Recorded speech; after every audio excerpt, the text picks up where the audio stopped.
जय हिंद। आप सभी का स्वागत है ज्ञान गंगा 247 स्टडी प्लेटफॉर्म में। राष्ट्र हित में शिक्षा। This is Mithilesh Kushwaha from ज्ञान गंगा 247 में। दोस्तों, आज है 21 फरवरी और 21 फरवरी से जुड़े जितने भी करंट अफेयर्स बन सकते हैं सारे इस वीडियो में डिस्कस करूंगा और प्रत्येक क्वेश्चन से इम्पॉर्टेंट फैक्ट भी बताऊंगा। तो आप पूरा वीडियो बड़े ध्यान से देखें और सुने तथा लास्ट में मैं आपसे 2 प्रश्न भी पूछूंगा जिसका आंसर आपको कमेंट्स बॉक्स में बताना होगा। दोस्तों, आपको बता दूं कि यह वीडियो 10 से 15 मिनट की होती है और मेरा मोटो है सीमित समय में बेहतर कंटेंट प्रोवाइड कराना, जो परीक्षा की दृष्टि से महत्वपूर्ण होता है। तो चलिए शुरू करते हैं आज के इम्पोर्टेंट विचार से। आज का विचार है, अच्छे रिजल्ट लाने के लिए बातों से नहीं रातों से लड़ना पड़ता है। दोस्तों, सफलता केवल बोलने से नहीं होती, उसके लिए तो रातों को जागकर कड़ी मेहनत करनी होती है। और जैसे ही आपको सफलता मिलेगी, कामयाबी खुद शोर मचा देती है।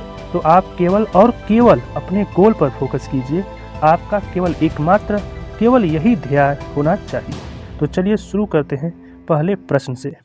आपका पहला प्रश्न है, उत्तर भारत का पहला न्यूक्लियर पावर प्लांट किस राज्य में स्थापित किया जा रहा है? तो उत्तर भारत में जो पहला पावर प्लांट खोला जा रहा है वह हरियाणा में खोला जा रहा है।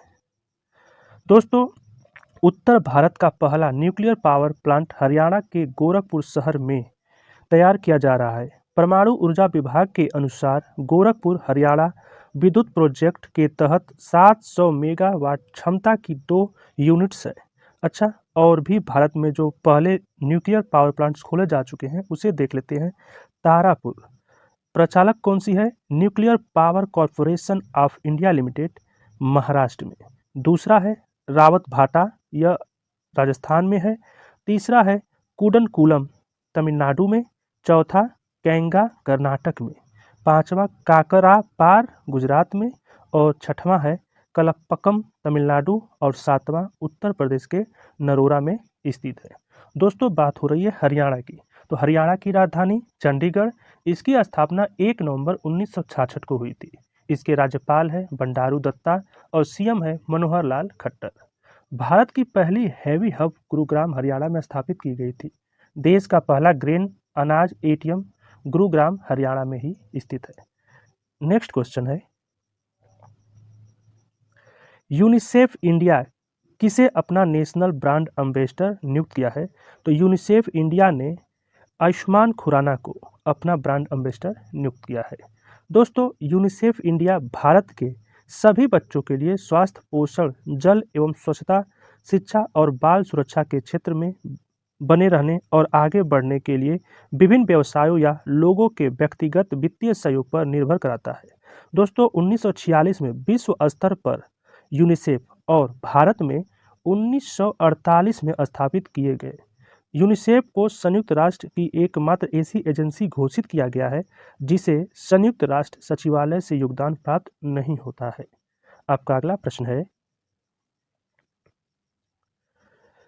बैडमिंटन एशिया मिक्स्ड चैंपियनशिप में कांस्य पदक किस देश ने जीता?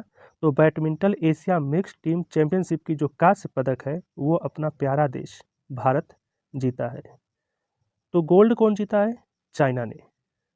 नेक्स्ट क्वेश्चन है,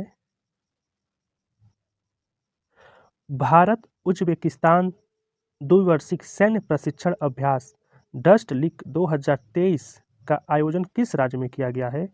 तो भारत उज्बेकिस्तान जो सैन्य प्रशिक्षण अभ्यास डस्ट लीग 2023 शुरू किया गया है वो उत्तराखंड में आयोजित किया जा रहा है। दोस्तों, उत्तराखंड की राजधानी देहरादून या गैरसैंण भी है। इसकी स्थापना 9 नवंबर 2000 को की गई थी। राज्यपाल हैं लेफ्टिनेंट जनरल गुरमीत सिंह और सीएम है पुष्कर सिंह धामी। दोस्तों, भारत का पहला क्रिस्टोगैमिक गार्डन देहरादून उत्तराखंड में। भारत का पहला वन चिकित्सा केंद्र भी रानीखेत उत्तराखंड में। भारत का पहला घास संरक्षण केंद्र रानीखेत उत्तराखंड में।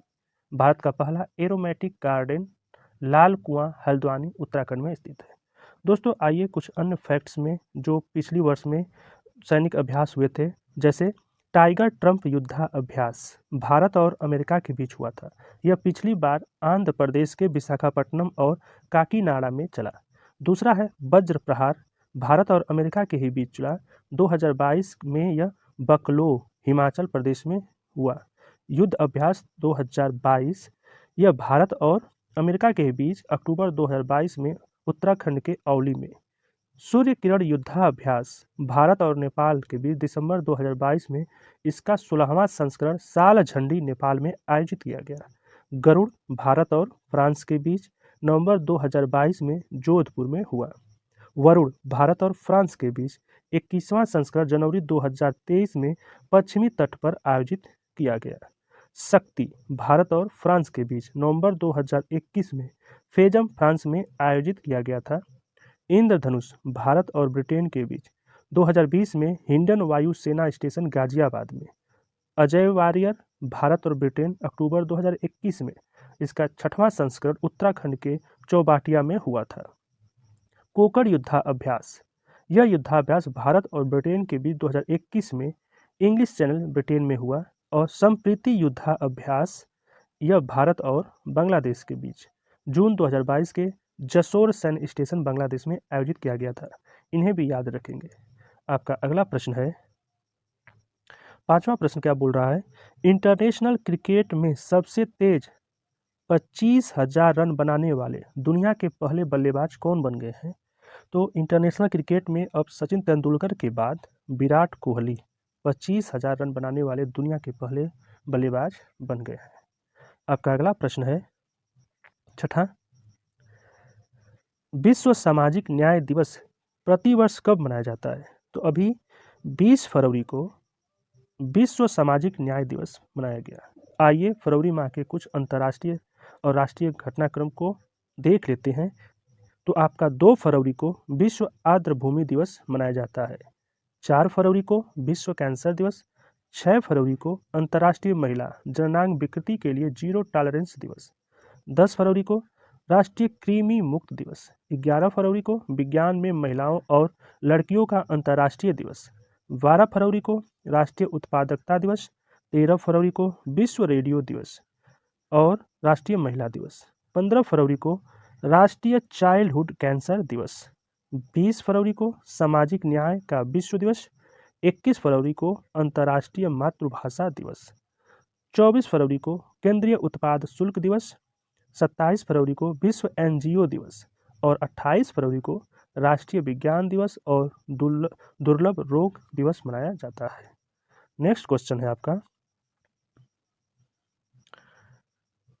सागर परिक्रमा के तीसरे फेज का अनावरण किस केंद्रीय मंत्रालय ने किया? तो सागर परिक्रमा के तीसरे फेज का अनावरण पुरुषोत्तम रूपाल ने किया। दोस्तों, सागर परिक्रमा का तीसरा चरण सूरत के हजीरा बंदरगाह पर शुरू हुआ।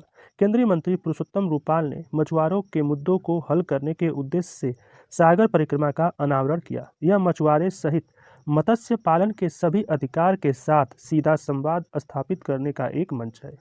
3 दिवसीय परिक्रमा की समापन 21 फरवरी को मुंबई में होगा। उन्होंने कहा कि मत्स्य क्षेत्र के लिए 32,000 करोड़ रुपए से अधिक की विभिन्न योजनाओं को लागू किया गया है। नेक्स्ट क्वेश्चन आपका है, कपड़ा मंत्रालय के टेक्नोटेक्स 2023 कार्यक्रम का मेजबान कौन सा शहर कर रहा है? तो कपड़ा मंत्रालय के टेक्नोटेक्स 2023 कार्यक्रम का मेजबान मुंबई कर रहा है। दोस्तों, मुंबई का जो भारत की पहली जलमग्न सुरंग कौन सा है? तो भारत की पहली जलमग्न सुरंग मुंबई में ही स्थापित की गई है। आपका नेक्स्ट क्वेश्चन है, कौन सा शहर अंतर्राष्ट्रीय इंजीनियरिंग और प्रौद्योगिकी मेला 2023 की मेजबानी कर रहा है? तो अंतर्राष्ट्रीय इंजीनियरिंग और प्रौद्योगिकी मेला 2023 की मेजबानी नई दिल्ली कर रही है। तो दोस्तों, नई दिल्ली के उप गवर्नर कौन है? विजय कुमार सक्सेना। और सीएम कौन है? अरविंद केजरीवाल। नेक्स्ट क्वेश्चन आपका है 10 नंबर, कवच 2023 किस केंद्रीय मंत्रालय द्वारा आयोजित एक राष्ट्रीय स्तर का हैकाथॉन है? तो कवच 2023 शिक्षा मंत्रालय का है। अब बढ़ते हैं अगले प्रश्न की तरफ। आपका अगला प्रश्न है, शाहबुद्दीन चंपू किस देश के नए राष्ट्रपति बने हैं? तो शाहबुद्दीन चंपू अभी हाल ही में बांग्लादेश के नए राष्ट्रपति बने हैं। आपका नेक्स्ट क्वेश्चन है, जम्मू कश्मीर में महाशिवरात्रि को किस नाम से मनाया जाता है? तो जम्मू कश्मीर में महाशिवरात्रि को हेरथ नाम से मनाया गया। अब कल के प्रश्न का उत्तर देख लेते हैं। वातावरण में सर्वाधिक प्रतिशत है, तो वातावरण में किस गैस की सर्वाधिक प्रतिशत है? तो वहां पे होगा आपका नाइट्रोजन। दूसरा क्वेश्चन था, पृथ्वी के चारों ओर गैसों के समूह को क्या कहते हैं? तो पृथ्वी के चारों ओर गैसों के समूह को वायुमंडल कहा जाता है। अब आज का प्रश्न आपके लिए, आज का पहला प्रश्न है, पशुओं के लिए भारत के पहले in vitro fertilization mobile unit की शुरुआत किस राज्य में की गई है? गुजरात, राजस्थान, मध्य प्रदेश, उत्तर प्रदेश। सेकेंड क्वेश्चन आपका है, कौन सा देश यूरो को अपनी करेंसी के रूप में अपना लिया है और सेगेन जोन से भी शामिल हो गया है? तो आपका ऑप्शन है क्रोएशिया, सोमालिया, नैरोबी और नामीबिया। इन प्रश्नों का उत्तर आप कमेंट्स बॉक्स में दे सकते हैं। दोस्तों, यह था आज का करंट अफेयर्स की वीडियो आपको कैसा लगा प्लीज़ कमेंट्स करके ज़रूर बताएं। और अभी तक आपने मेरे चैनल को सब्सक्राइब नहीं किया है तो इसे सब्सक्राइब जरूर कर लें और साथ में ही बेल आइकन को प्रेस कर दें ताकि आपको नए वीडियो का नोटिफिकेशन मिलता रहे। आपको इस चैनल से निश्चित मदद मिलता रहेगा। ज्ञान Ganga 247 always with you. Thanks for